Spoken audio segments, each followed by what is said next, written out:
यह भगवत गीता स्टोरी हमने आपके लिए विशेष रूप से चुनी है। इस स्टोरी को सुनकर आपको अच्छी शिक्षा मिलेगी जो आपको दुनिया को समझने में मदद करेगी। एक बार गांव में बूढ़ा अपने पोते के साथ रहता था। बूढ़ा रोज सुबह जल्दी उठकर भगवत गीता पढ़ने के लिए मेज़ पर बैठ जाता था। उनका पोता दादाजी का प्रशंसक था और अपने दादाजी जैसा बनना चाहता था। इसलिए पोता दादाजी की तरह सब कुछ करने की कोशिश करता था।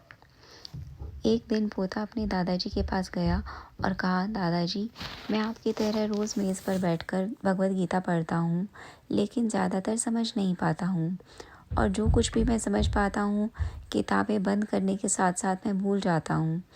अगर मैं जो पढ़ता हूँ उसे भूल जाता हूँ तो भगवत गीता पढ़ने से मुझे क्या लाभ होगा। तब दादाजी एक कोयले की टोकरी पकड़े हुए थे। वह पोते की तरफ देखते हुए कोयले की टोकरी देते हुए कहा, नदी पर जाओ और मेरे लिए एक टोकरी पानी लेकर आओ।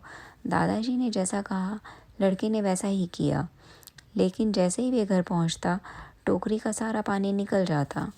दादाजी ने मुस्कुराते हुए कहा, वापस पानी लेने के लिए नदी पर जाओ और फिर से कोशिश करो, लेकिन इस बार थोड़ा तेज़ चलने की कोशिश करना।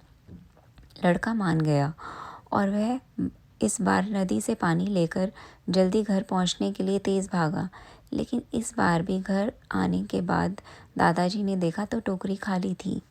दादाजी ने पोते से फिर से कोशिश करने के लिए कहा, लेकिन हर बार रास्ते में टोकरी का पानी निकल जाता और टोकरी खाली हो जाती थी। लड़का थक गया और दादाजी को कहा, दूर नदी से टोकरी में पानी लाना असंभव है। मैं आपके लिए पानी से भरी बाल्टी ला सकता हूँ। दादाजी ने उत्तर दिया, मुझे पानी की बाल्टी नहीं चाहिए। मैं चाहता हूँ तुम इस कोयले की टोकरी में ही पानी लेकर आओ और कोशिश करो। लड़का जानता था कि यह असंभव है, लेकिन उसने दादाजी की बात मानी और फिर से कोशिश की। इस बार लड़का जितनी जल्दी हो सके दौड़ा, लेकिन फिर से टोकरी खाली थी। लड़का थक गया और उसने अपने दादाजी को कहा, दादाजी, इस टोकरी से नदी में पानी लाना हमारे लिए असंभव है।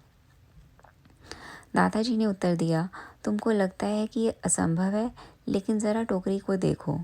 लड़के ने टोकरी की ओर देखा कि टोकरी बहुत साफ सुथरी दिख रही है। उसने देखा टोकरी से कोयले के सारे दाग हट गए हैं। वह कोयले की टोकरी अंदर और बाहर से साफ हो गई थी। दादाजी ने कहा, तुमने देखा, टोकरी से सारे दाग मुक्त हो गए हैं। जब आप भगवत गीता पढ़ते हो तो ऐसा ही होता है। तुम जो पढ़ते हो उसे तुम समझ या याद नहीं कर सकते हो, लेकिन जब यह शब्द तुमको अंदर और बाहर से बिल्कुल बदल देगा। तो दोस्तों, हम आशा करते हैं आपको भगवत गीता की कहानी सुनकर अच्छा लगा होगा। कृपया करके इस कहानी को अपने दोस्तों और परिवार वालों के साथ शेयर ज़रूर करें। धन्यवाद।